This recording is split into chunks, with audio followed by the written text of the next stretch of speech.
محمد سيد الكونين والثقلين. پاک پڑھیں اللہم صلی علی سیدنا مولانا محمد بارک وسلم صلاۃ و سلام علیک یا رسول اللہ صلی اللہ تعالی علیہ وعلی آلہ وصحبہ وبارک وسلم. اطیع الرسول فقد اطاع اللہ، کہ جس نے رسول کا حکم مانا بے شک اس نے اللہ کا حکم مانا. یعنی نبی پاک صلی اللہ علیہ وسلم کی اطاعت اللہ کی اطاعت ہے. تفسیر خازن میں جب یہ نبی پاک صلی اللہ علیہ وسلم نے یہ ارشاد فرمایا کہ جس نے میری اطاعت کی اس نے اللہ عز و جل کی اطاعت کی، اور جس نے مجھ سے محبت کی اس نے اللہ عز و جل سے محبت کی. آقا نے جب ارشاد فرمایا تو بعض منافقین نے جب ارشاد سنا تو آپس میں کہنے لگے کہ یہ صاحب چاہتے ہیں کہ ہم انہیں خدا مان لیں. معاذ اللہ. وہ منافقین آپس میں کہنے لگے کہ یہ چاہتے ہیں کہ ہم انہیں خدا مان لیں، جیسے نصارہ نے حضرت عیسیٰ علیہ السلام کو خدا بنا لیا ہے. تو اس پر اللہ رب العزت نے یہ آیت اتاری کہ من یطیع الرسول فقد اطاع اللہ، کہ جس نے رسول کی اطاعت کی ہے اس نے اللہ کی اطاعت کی ہے. سیدنا حسن رضی اللہ تعالیٰ عنہ فرماتے ہیں کہ بے شک اللہ عز و جل نے اپنے رسول کی اطاعت کو اپنی اطاعت قرار دے کر اس سے مسلمانوں پر ایک حجت قائم ہو گئی ہے کہ رسول جو فرما دیں گے وہ خدا ہی کا فرمان ہوگا، اور رسول کے فرمان پر عمل دراصل خدا کے فرمان پر عمل ہوگا. حضرت امام شافعی رحمۃ اللہ علیہ فرماتے ہیں کہ ہر فرض عبادت جسے اللہ عز و جل نے قرآن مجید میں فرض کیا ہے، جیسے حج، نماز، زکوٰۃ وغیرہ، اگر حضور صلی اللہ علیہ وسلم اس کے بارے میں بیان نہ فرماتے تو ہم کبھی یہ بات نہیں جان سکتے تھے کہ ان عبادتوں کو کس طرح ادا کرنا ہے، اور ہمارے لیے اس کی ادائیگی کبھی ممکن ہی نہیں ہو سکتی تھی. بس رسول اللہ صلی اللہ علیہ وسلم کی اطاعت در حقیقت اللہ عز و جل ہی کی اطاعت ہے. تو اس آیت اور تفسیر اور امام شافعی کے ارشاد سے پتہ چلا کہ نبی پاک صلی اللہ علیہ وسلم کے حکم مان لینے ہی میں اللہ عز و جل کی اطاعت ہے اور اس کی رضا ہے، اور نبی پاک صلی اللہ علیہ وسلم کا حکم نہ ماننا دراصل اللہ رب العزت کی نافرمانی کا ذریعہ ہے. اس لیے ہمیں چاہیے کہ ہم اپنے تمام معاملے میں جہاں نبی پاک صلی اللہ علیہ وسلم نے حکم فرمایا اس کو بچشم و دل قبول کر لیں، اس میں پش و پیش میں نہ پڑے. اسی میں ہمارے لیے کامیابی ہے. بخاری شریف کی ایک حدیث پاک سماعت کیجیے. نبی رحمت صلی اللہ علیہ وسلم نے ارشاد فرمایا کہ تم اس معاملے میں مجھے چھوڑ دو جس میں میں تمہیں چھوڑ دوں. اس معاملے میں مجھے چھوڑ دو جس میں میں تمہیں چھوڑ دوں. بے شک تم سے پہلے جو لوگ تھے وہ کثرت سوال اور انبیاء سے اختلاف کے سبب ہلاک کر دیے گئے. پس جب میں تمہیں کسی چیز سے منع کروں تو اس سے بچو، اور جب کسی بات کا حکم دوں تو اس کو بجا لاؤ. نبی پاک صلی اللہ علیہ وسلم نے صاف ارشاد فرما دیا. اب اس کے اندر دو چار چیزیں ارشاد فرمائی. ایک کہ اس معاملے میں مجھے چھوڑ دو جس میں میں تمہیں چھوڑ دوں، اور اس کے بعد پہلے کے لوگ کثرت سوال سے ہلاک ہو گئے ہیں. تیسرا یہ کہ جسے میں منع کر دوں اس سے رک جاؤ، جس کا حکم دوں اس کو کرو. ان تینوں پہ تھوڑی تھوڑی گفتگو کرتے ہیں.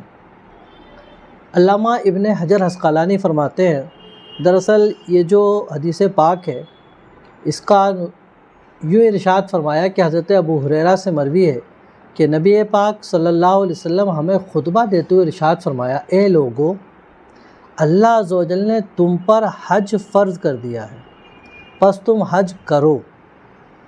تو ایک شخص نے عرض کی، یا رسول اللہ، کیا ہر سال ہم پر حج فرض ہے؟ آقا کریم صلی اللہ علیہ وسلم خاموش رہے. پھر اس شخص نے عرض کیا یا رسول اللہ کیا ہم پر ہر سال حج فرض ہے؟ آقا کریم صلی اللہ علیہ وسلم پھر خاموش رہے۔ اس طرح سائل نے 3 مرتبہ کہا، تینوں مرتبہ آقا کریم صلی اللہ علیہ وسلم خاموش رہے۔ پھر اس کے بعد ارشاد فرمایا کہ لو قلت نعم لوجبت، کہ اگر میں ہاں کہہ دیتا تو ہر سال تم پر حج فرض ہو جاتا اور تم نہیں کر پاتے۔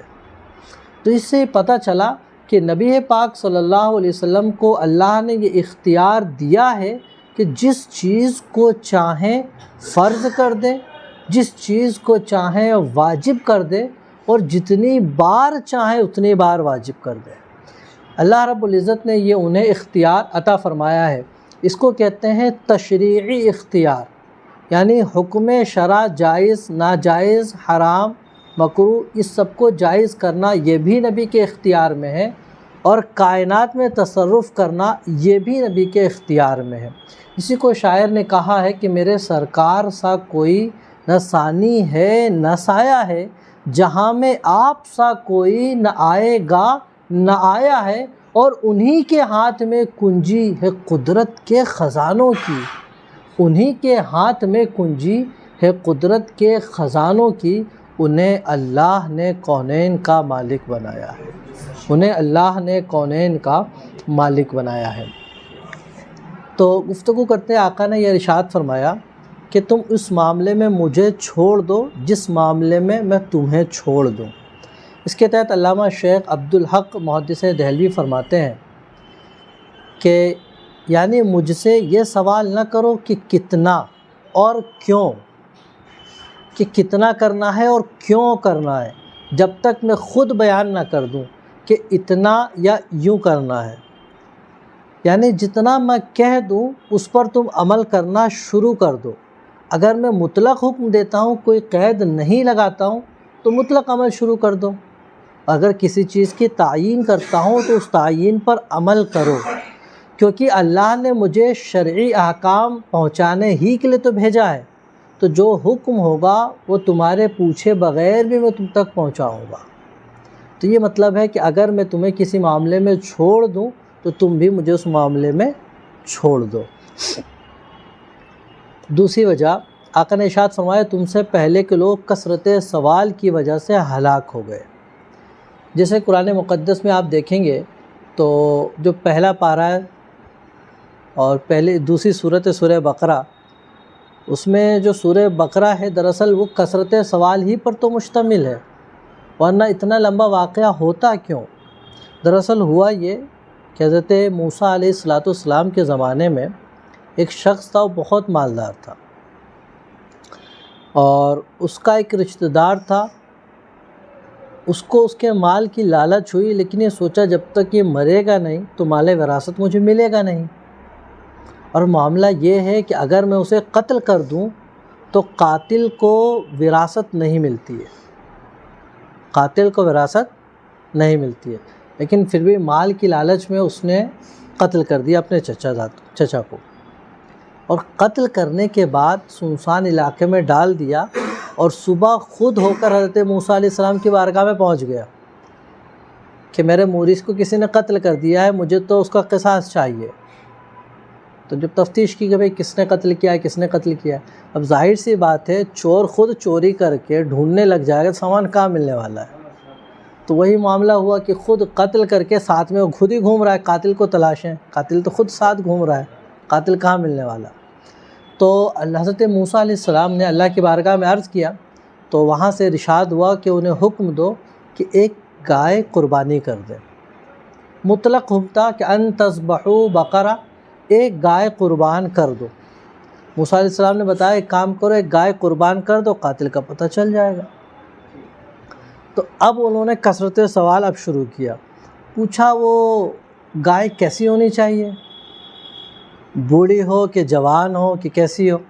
فرمایا عوان بین ذالک، نہ بہت زیادہ ادھیڑ عمر کی ہو نہ بالکل کم عمر کی ہو، درمیانی ہو۔ اچھا حکم ہو گیا، اب کر دینا چاہیے۔ پھر کہتے ہیں کہ ایک بار اور پوچھئے کہ اس گائے کا کلر کیسا ہونا چاہیے۔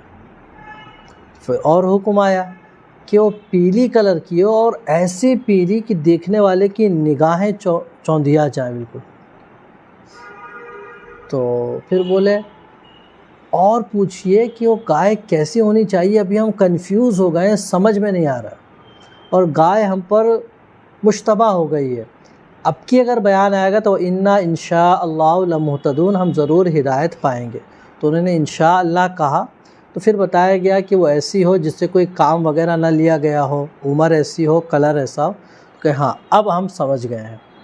اب دیکھیے ان کا نقصان کیا ہوا، پہلے ایسا تھا کہ کوئی بھی گائے کر دیتے، کوئی سی بھی فری ہو جاتے، اب گائے کرنی ہے، گائے کے ساتھ ساتھ اس کو کیسی کرنی ہے، نہ زیادہ بوڑھی ہو اور نہ زیادہ بالکل کم عمر ہو، تیسرا ہے کہ گائے ایسی اس کو کام بھی نہ لیا گیا ہو، چوتھی سب سے بڑی چیز یہ کہ پیلی کلر کی ہو۔ عموماً گائے کیسی ملتی ہے، سفید ملتی ہے، اب پیلی کلر کی گائے، اور پیلا بھی ایسا نہیں کہ بس پینٹ کیا پیلا، ایسا کہ چمک رہا ہو بالکل گولڈن کلر بالکل۔ تو اب تلاش میں نکلے، اتفاق ایسا اسی زمانے میں ایک بہت پرہیزگار شخص تھا، پاک پڑھیں اللہم صلی علی سیدنا و سلام علیکہ یا رسول اللہ صلی اللہ علیہ وسلم۔ تو بہت پرہیزگار شخص تھا اس زمانے میں، تو اس کے پاس ایک گائے تھی، تو اس نے جنگل میں لے جا کر اس کو اللہ رب العزت کے سپرد کر دی کہ میرے مولا یہ میری گائے میں نے تیرے پاس امانت رکھی، جب میرے بچہ بڑا ہو جائے گا تو اس کی امانت اس تک پہنچا دے۔ اس شخص کا انتقال ہو گیا، جب یہ بڑا ہوا بہت پرہیزگار ہوا، اس کی والدہ نے کہا کہ تمہارے والد نے تمہارے نام سے جنگل میں ایک گائے چھوڑی ہے، تو تم جاؤ اور وہاں جنگل میں جا کر یہ آواز دینا اپنے والد کا نام لے کر کہ اللہ کے پاس جو میرے والد کی امانت رکھی ہے وہ مجھے دے دی جائے۔ اس نے جا کر ایسا کہا تو گائے ظاہر ہوئی۔ اب یہ وہ گائے تھی جو پیلی گائے تھی۔ وہ گائے گھر لے کر آ گیا، والدہ سے پوچھا کہ اس کو بیچ آتے ہیں، والدہ نے کہا اس کو ایک کام کرو، اس کو بیچ آؤ، لیکن بیچنے سے پہلے جب سودا ڈن ہو جائے تو ایک مرتبہ مجھ سے پوچھنا ضرور۔ اور اس ٹائم اس گائے کی جو مارکیٹنگ قیمت تھی وہ 3 درہم کے آس پاس تھی۔ اب امتحان کے لیے ایک فرشتہ انسانی شکل میں گراہک بن کے آیا، اس نے پوچھا صاحبزادے بیچو گے؟ اس نے کہا ہاں بیچنے کے لیے جا رہا ہوں۔ کتنے میں بیچو گے؟ کہا 3 درہم میں۔ تو فرشتے نے جو گراہک کی شکل میں تھا کہ میں اس کے 6 درہم دوں گا، لیکن شرط یہ ہے کہ اپنی امی سے پوچھنا مت، شرط یہ ہے کہ امی سے پوچھنا نہیں ہے، تم کو میں ڈبل دوں گا۔ ہم اور آپ ہوتے تو کیا کرتے؟ ظاہر سی بات ہے، امی نے 3 درہم میں بیچنے کو کہا ہے، ڈبل بیچ رہے ہیں، ہم تو یہ سوچتے امی تو بہت خوش ہو جائیں گی، بیچ دیتے۔ انہوں نے کہا نہیں، والدہ سے میں نے یہ کہہ دیا ہے، والدہ نے اسی شرط پہ اجازت دی ہے کہ جب بھی تو سودا طے ہو جائے تو مجھ سے پوچھنے آنا۔ تو منع کر دیا، گھر پر آیا، پوچھا والدہ ایک گراہک ملا ہے وہ 6 دینا چاہ رہا ہے، کیا بیچ دوں؟ تو کہا ٹھیک ہے 6 درہم میں بیچ دینا۔ اب یہ پھر بیچنے کے لیے نکلے، اب پھر فرشتہ دوسری شکل میں گراہک بن کے آیا، صاحبزادے بیچنا چاہتے؟ بولے ہاں۔ کتنے میں بیچو گے؟ بولے 6 درہم میں۔ اس نے کہا 6 نہیں، میں 12 درہم دوں گا، بالکل ڈبل۔ شرط یہ ہے کہ اپنے والدہ سے پوچھنا نہیں ہے۔ اب دیکھیے کہاں 3 مل رہا تھا اور 3 کا اس کو کہاں مل رہا ہے 12۔ تو اس نے کہا نہیں یہ نہیں ہو سکتا ہے، میں پوچھوں گا ضرور۔ تو واپس آیا، اس نے کہا کہ والدہ 12 درہم مل رہے ہیں، بیچ دوں؟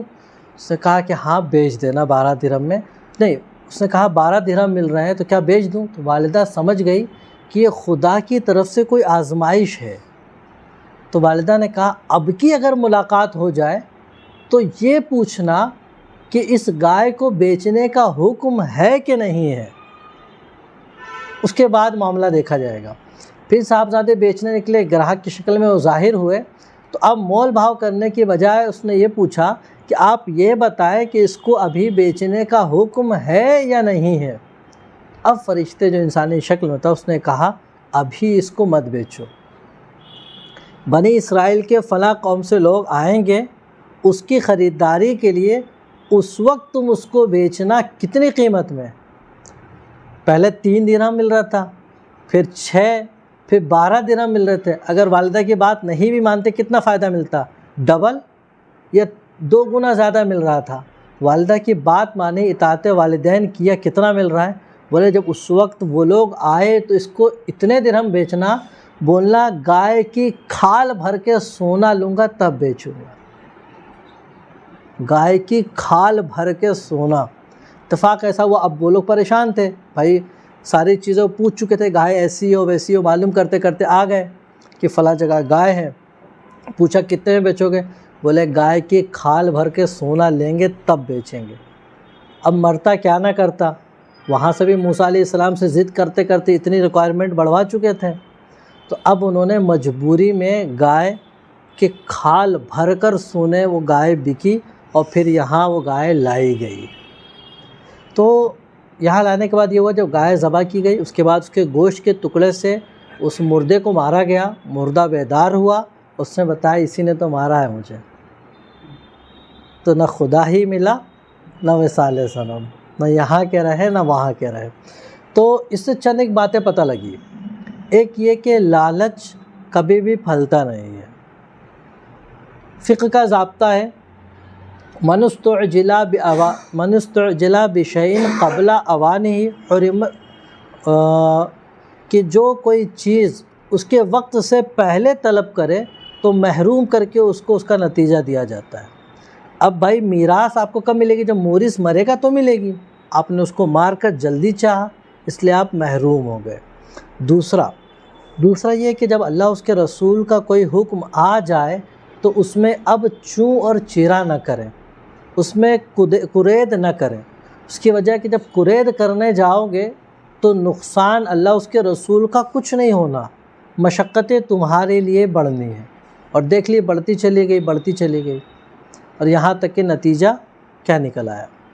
تیسری چیز یہ پتہ لگی کہ اگر ہم اپنا کوئی مال اللہ رب العزت کے پاس امانت رکھتے ہیں تو اس کی حفاظت بھی ہوتی ہے اور اس میں اضافہ بھی ہوتا ہے۔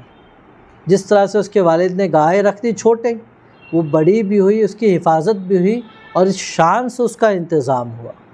آخری چیز یہ پتہ لگی کہ اطاعت والدین میں کامیابی بھی ہے، برکت بھی ہے اور بامرادی بھی ہے۔ تو اگر ہم والدین کی فرما برداری کریں تو اللہ رب العزت اس کے صلے میں ہمیں غنی بھی کر دے گا۔ تو یہ واقعہ ہم کو پتہ لگا۔ تو آقا کریم صلی اللہ علیہ وسلم نے ارشاد فرمایا کہ تم سے پہلے کے لوگ کثرت سوال کی وجہ سے ہلاک ہو گئے، تو اس لیے کثرت سوال نہ کرو، بس جو تمہاری ضرورت ہو وہ سوال پوچھا کریں۔ ورنہ کیا ہوتا ہے، جیسے سوال جواب کی نشست ہوا کرتی ہیں تو اس میں کچھ ایسے سوال بھی لوگ پوچھتے ہیں جو ان کی کسی ضرورت کا نہیں ہے، کسی ضرورت کا نہیں۔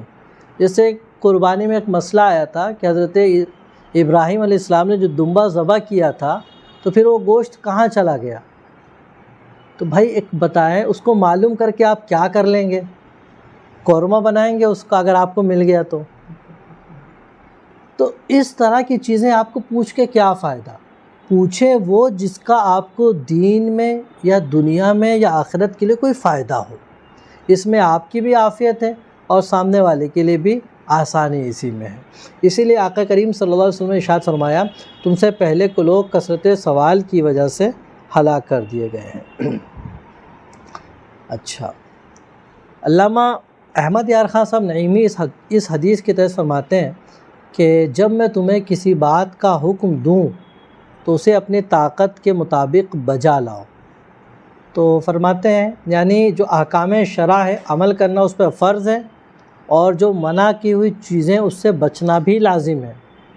اچھا، دونوں کام بقدر طاقت ہے، یعنی میں نے تم کو حکم دیا نماز پڑھو، اب نماز جب تک کھڑے ہو کے پڑھ سکتے ہو کھڑے ہو کے پڑھو، کھڑے ہونے کی طاقت نہیں ہے تو بیٹھ کر پڑھو، تو بقدر طاقت۔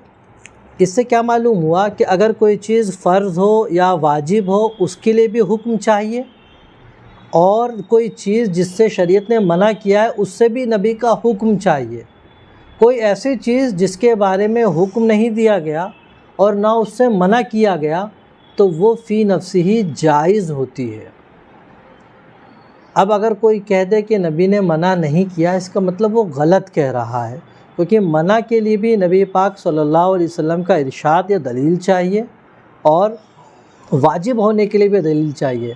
نفس جائز ہونے کے لیے کسی دلیل کی درکار نہیں ہے۔ درود پاک پڑھیں، اللہم صلی علی سیدنا مولانا محمد صلاۃ و سلام علیکہ یا رسول اللہ صلی اللہ تعالی علیہ وعلی آلہ واصحابہ وبارک وسلم۔ بس ایک آخری حدیث پاک اور دیکھیں، پھر گفتگو کو مکمل کرتے ہیں۔ ابھی ہم نے پڑھا کہ نبی جس کا حکم دے دیں وہ مان لو، اس میں عافیت ہے۔ اب جو نہ مانے اس کے ساتھ کیا؟ مسلم شریف کی حدیث پاک ہے،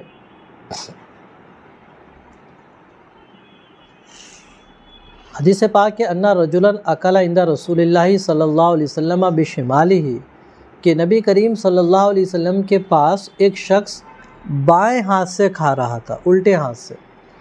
فقال، نبی نے فرمایا کل بیمینک، اپنے دائنے ہاتھ سے کھاؤ۔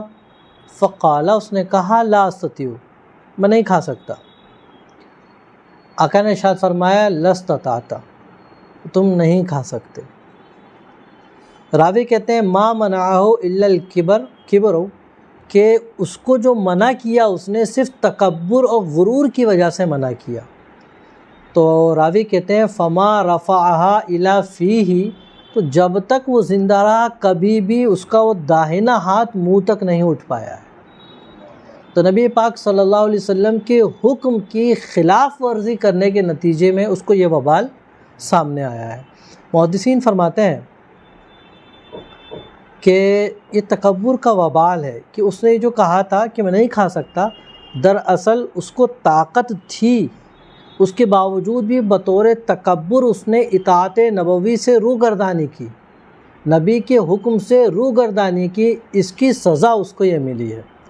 ورنہ کسی کے ساتھ کوئی عذر اگر ہے، جیسے مثال کے طور پر یہی ہاتھ فریکچر ہو گیا، یہ کچھ پریشانی ہو گئی، عذر کی وجہ سے اس سے کھائے تو بالکل کھا سکتا ہے، لیکن وہاں عذر نہیں تھا، وہاں اس کا تکبر آڑے آ گیا حکم خداوندی کے سامنے، حکم خداوندی یا حکم رسول کے سامنے، اس وجہ سے اس پر یہ وبال آ گیا ہے۔ یہاں تک کہ علامہ احمد یار خان صاحب نعیمی نے تو یہ بات لکھی ہے کہ زمانے جاہلیت میں جو سردار لوگ ہوتے تھے وہ الٹے ہاتھ سے کھاتے تھے، اور عام انسان جو ہوتے تھے وہ داہنے ہاتھ سے کھاتے تھے۔ تو یہ شخص کوئی سردار تھا، اس نے متکبرانہ عادت سے الٹے ہاتھ سے کھا رہا تھا، اسی تکبر کی وجہ سے۔ اس شرمندگی کے مٹانے کے لیے اس نے کہا کہ میرا دائنا ہاتھ بیمار منہ تک نہیں پہنچتا، تو اس پر آقا نے ارشاد فرمایا اب وہ منہ تک نہیں آ سکتا ہے۔ تو اس سے کیا پتہ چلا؟ انہوں نے جو نتیجہ اخذ کیا بڑا پیارا، عشق والے الگ ہی نتیجہ اخذ کرتے ہیں۔ وہ کہتے ہیں اس سے یہ معلوم ہوا کہ انسان کے اعضاء بھی وہ نبی کے زیر فرمان ہے، جس کو جو حکم دے دے وہ بجا لاتے ہیں۔ تو نبی نے کہا اب یہ اٹھ نہیں سکتا، تو قیامت وہ جب تک زندہ رہا اس کا وہ دائنا ہاتھ اس کے منہ تک نہیں اٹھ سکا۔ تو یہ تکبر کا وبال ہے، اس سے بچنے کی بہت زیادہ ضرورت ہے۔ علامہ حجت الاسلام امام محمد بن غزالی فرماتے ہیں کہ متکبر جو کچھ اپنے لیے پسند کرتا ہے اپنے مسلمان بھائی کے لیے پسند نہیں کرتا۔ ایک بیماری، وہ عاجزی اختیار نہیں کرتا، یہ دوسرا اس کا نقصان، حالانکہ تقوی پرہیزگاری کی جڑ عاجزی ہی ہے۔ تیسرا اس کا نقصان، وہ کینہ سے بچ نہیں سکتا، جو تکبر کرتا وہ کینے سے نہیں بچ سکتا، تو یہ اس کا نقصان۔ پھر تکبر میں اپنی عزت بچانے کے لیے وہ جھوٹ بولتا ہے، یہ اس کا اپنا نقصان۔ اور پھر اس جھوٹی عزت کی وجہ سے غصہ چھوڑ بھی نہیں سکتا، یہ اس کا نقصان ہے۔ الغرض انسان جب غرور میں اور تکبر میں مبتلا ہوتا ہے تو اس کو خود بھی نہیں پتہ چلتا کہ میں کیا کچھ کر گزر جا رہا ہوں، اور پھر اس کا انجام اس وقت پتہ چلتا ہے کہ جب روح قبض کرنے حضرت اسرائیل علیہ السلام آ جاتے ہیں، تب اس کو احساس ہوتا ہے کہ میں کس تکبرانہ انداز میں زندگی گزار رہا تھا۔ جیسے کہ فرعون پوری زندگی تکبر، جب آخر میں اس کو جب فرشتے نظر آئے عذاب کے، تو دریا سے یہی پکار اٹھا کہ آمنت برب موسیٰ و ہارون، کہ موسیٰ ہارون کے رب پر ایمان لے آئے، لیکن اس وقت کا ایمان کچھ کافی نہیں ہے۔ ایک آخری واقعہ سنیں، درود پاک پڑھیں، اللہم صلی علی سیدنا مولانا محمد وبارک وسلم۔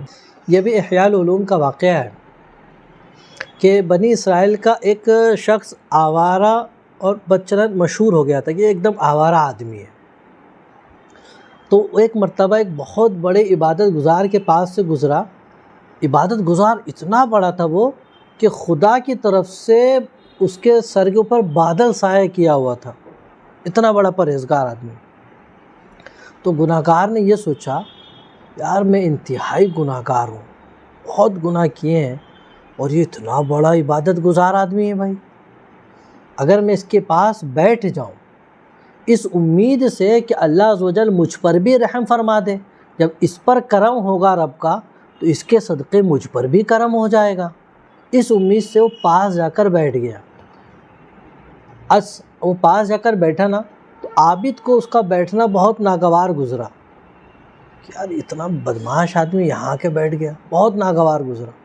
اس نے دل میں کہا کہاں مجھ جیسا عبادت گزار اور کہاں یہ نچلے درجے کا گناہ گار آدمی میرے پاس کیسے بیٹھ گیا. یہ دل میں اس نے اپنے کہا ایسا، چنانچہ اس نے اپنے پاس سے اس کو ہٹا دیا، بھگا دیا اس کو عبادت گزار نے.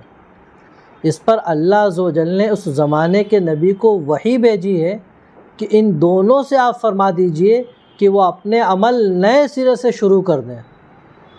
دونوں کے لیے حکم فرمایا کہ دونوں نئے سرے سے اپنے عمل شروع کر دیں، اس لیے کہ میں نے اس گناہ گار کو صرف حسن ظن کی وجہ سے کہ میری رحمت کی طلب میں اس پرہیزگار کے پاس بیٹھ گیا تھا، اس حسن ظن کے سبب میں نے اس کو بخش دیا ہے.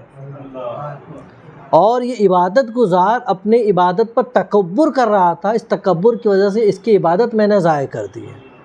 تو اب یہ پھر سے یہ عبادت شروع کرے، اور یہ جب نیک ہو چکا ہے تو اب یہ بھی عبادت شروع کر دے. تو اللہ رب العزت کو تکبر پسند نہیں ہے. اور پھر تکبر ہمیں ہے کس بات کا، ہماری حقیقت بھی کیا ہے اور ہماری اصل بھی کیا ہے. یہ آگ پانی مٹی ہوا کا مجموعہ ہے. یہ سانس چل رہی ہے تو ہم تو رم کھاں ہیں.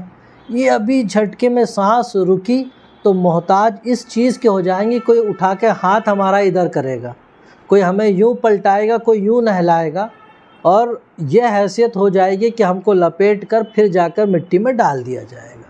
تو یہ تو ہماری حقیقت ہے. تو پھر تکبر کس چیز کا کرنا. اللہ رب العزت ہمیں تکبر جیسے مذموم گناہ سے اور اس مذموم صفت سے بچنے کی توفیق عطا فرمائے، اور اپنے پیارے حبیب صلی اللہ علیہ وسلم کے احکام پر، ان کے بتائے ہوئے راستہ پر چلنے کی توفیق عطا فرمائے. وآخر دعوانا الحمدللہ.